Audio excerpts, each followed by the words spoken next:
Hello दोस्तों, आप सुन रहे हैं हॉरर स्टोरीज फियर फैक्ट्स के साथ। आशा करता हूँ कि आप सब ठीक होंगे और आगे भी ठीक रहे। लेकिन कहते हैं ना, बुरे हाथ से बताकर नहीं आते। ऐसा ही कुछ बुरा हादसा हुआ था सुरेश के साथ। तो आइए सुनते हैं सुरेश के पॉइंट ऑफ व्यू से। दोस्तों, मेरा नाम सुरेश है और मैं गोपालपुर गांव में रहता हूँ। दरअसल मैं एक गरीब परिवार से था, तो मेरी घर की आर्थिक हालत को ठीक ना होने की वजह से मैं एक नौकरी की तलाश में था। तो मैंने आसपास के कई गांव की दुकानों में पूछताछ की थी, लेकिन मेरे हाथ नाकामयाबी ही लगी थी। फिर एक दिन मुझे पता चला कि एक दूसरे गांव में एक आदमी ने ब्लड की एक लैब खोली है और उनको कुछ लड़कों की भी ज़रूरत है। बस वो खबर मिलते ही मैं उस गांव में पहुंच गया। मैंने देखा कि गांव बहुत पुराना था और उस गांव में भीड़ भाड़ भी बहुत कम थी। जब मैं वहां पहुंचा तो मैंने देखा कि उस गांव के अंदर एक कैबिन बना था, जो शायद एक कमरे जितना छोटा होगा। फिर मैं उस कैबिन में गया तो वो आदमी और एक लड़का खड़ा था। वो भी पास के गांव का ही था। वो भी शायद नौकरी की तलाश में ही आया था। फिर हमने उस आदमी से बातचीत करना शुरू कर दिया।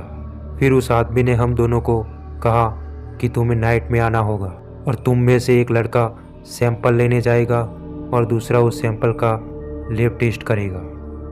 उसकी बात से हम दोनों आपस में सहमत हो गए और हम उस काम के लिए राज़ी हो गए। लेकिन एक बात का ध्यान रखने के उसने कहा था कि अगर कोई तुम्हें बुलाए या फिर आवाज़ दे तो उसके पीछे पीछे चले मत जाना। हमने उस बात पर ज़्यादा ध्यान नहीं दिया क्योंकि हमें नौकरी मिलने की खुशी थी। फिर मैं मेरी खटारा बाइक लेकर अपने घर वापस आ जाता हूँ और ये खुशी की बात मेरे घर वालों को बताता हूँ। फिर रात को मैं 7 बजे खाना वाना खाकर मेरी खटारा बाइक लेकर उस गांव की ओर निकल जाता हूँ जहाँ वो लैब बना था। मैं जैसे गांव से निकला तो मुझे रास्ते में कई साधनों का जमावड़ा रोड पे दिखता है, लेकिन जैसे ही वो गांव नज़दीक आता जाता है, एकदम से साधनों की भीड़भाड़ और इंसानों की भीड़भाड़ एकदम से गायब हो जाती है। मैं तकरीबन रात को 8 बजे उस लैब पर पहुंच जाता हूं। मैंने वहां जाकर देखा तो वो लड़का पहले से ही वहां आकर बैठा था। फिर मैं उस लैब में गया तो वो आदमी घर जाने की तैयारी में था, जो इस लैब का मालिक था। उसने कहा कि ध्यान रहे कि रात में किसी के भी पीछे चले मत जाना। उतना कहकर वो आदमी अपनी गाड़ी लेकर तेज़ी से घर की ओर निकल जाता है। फिर मैंने और उस लड़के ने आपस में बातचीत करना शुरू कर दिया। हमने एक दूसरे की पहचान कराई। उसका नाम आकाश था और वो भी नज़दीक के गांव से ही आया था। उसने मुझे कहा कि मैं सैंपल लेने जाऊंगा और तुम लैब में टेस्ट करना। मैंने कहा ठीक है। फिर हम थोड़ी देर बैठे, तभी फ़ोन की घंटी बजती है। मैंने देखा कि फ़ोन दूसरे गांव के अस्पताल से था। उन्होंने कहा कि उनके हॉस्पिटल में हमें खून का सैंपल लेने जाना पड़ेगा। तो आकाश को मैंने सैंपल लेने भेज दिया। तकरीबन रात 11 बजे आकाश बाइक लेकर सैंपल लेने चला जाता है। फिर मैं अब उस लैब में अकेला था। बाकी सैंपल का टेस्ट करना शुरू करता हूँ। मैं थोड़ी देर तक सैंपलों का टेस्ट कर रहा था कि तभी एक आदमी कैबिन के बाहर खड़ा था। उसके कपड़े भी फटे हुए थे और वो कहने लगा, अरे भाई साहब, मेरे बेटे का भी खून का टेस्ट कर दो, आपकी बड़ी मेहरबानी होगी। उसका उतना कहते ही मैंने कहा ठीक है, पर तुम हो कौन और कहाँ से आए हो? तभी उसने कहा कि मैं पास ही के गांव से आया हूँ और मेरे बेटे को कुछ हो गया है। आप उसका खून का टेस्ट करके बताओ कि उसको क्या हुआ है। तभी मैंने कहा कि कहाँ है आपका बेटा? तभी उस आदमी ने हाथ से इशारा करते हुए बताया कि वो दूर पेड़ के नीचे बैठा है। तो मैं मेरे कैबिन में से एक इंजेक्शन निकाल के उस आदमी के पीछे पीछे उस पेड़ की ओर निकल पड़ता हूँ। मैंने बाहर देखा कि बहुत सन्नाटा छाया हुआ था और गांव का एक भी आदमी मुझे दिख नहीं रहा था और पूरा सन्नाटा छाया हुआ था। फिर हम वहाँ पेड़ के पास पहुँचे तो सच में वहाँ एक लड़का बैठा हुआ था, जो उसका मुंह नीचे करके बैठा था। जब मैं उस लड़के के करीब पहुँचा तो उस लड़के ने अपना चेहरा ऊपर किया तो मेरी आंखें फट जाती है। मैंने देखा कि उसका चेहरा और जबड़ा फटा हुआ था और उसकी जीभ भी लपलपा रही थी।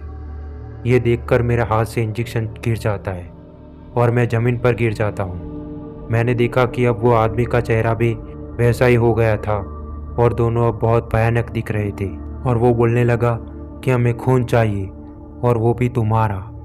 इतना कहकर दोनों ज़ोर ज़ोर से हंसने लगते हैं। उनको हंसता हुआ देख मैं उन दोनों के आगे जान की भीख मांगने लगता हूँ, लेकिन उन्होंने मेरा गला दबा दिया और उस लड़के ने फटे हुए जबड़े से मेरे पैर में काटना शुरू कर दिया। मेरे दर्द के मारे चीख निकल जाती है और मेरा पैर का आधा मांस का टुकड़ा अलग हो जाता है। मेरी दर्द के मारे जान निकल ही जा रही थी। मैंने उनको धक्का देकर लगड़ाते हुए गांव की ओर भागने लगा। मेरा ध्यान ऊपर रहने की वजह से मैं एक छोटे से बंद कुएं में गिर जाता हूँ। वो कुआं बंद पड़ा था, उसमें पानी नहीं था, लेकिन कूड़ा कीचड़ भरा था और वो बहुत गहरा भी नहीं था। मेरे गिर जाने की वजह से और चोट आती है और मैं चुपचाप उस कुएं में पड़ा रहता हूँ। लेकिन पता नहीं वो दोनों को कैसे मेरी भनक लग गई और वो उस कुएं में आ गए और आते ही मेरे पर नाखून और दांतों से काटने लगते हैं। मेरे पर हमला बोलना शुरू कर दिया।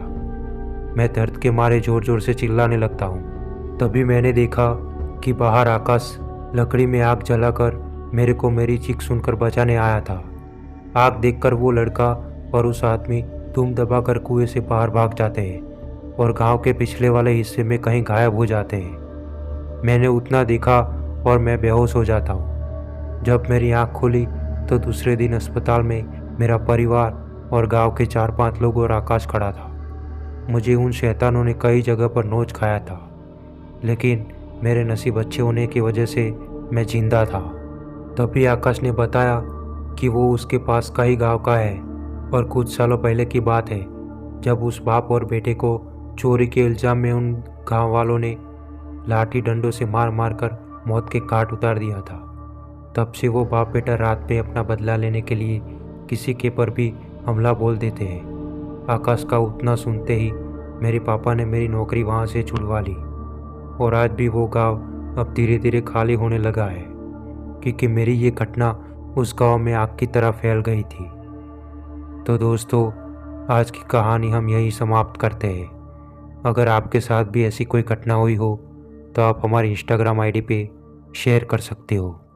तब तक के लिए चैनल को सब्सक्राइब कर देना ताकि हमारे वीडियोस आपको सतर्क करते रहे। धन्यवाद।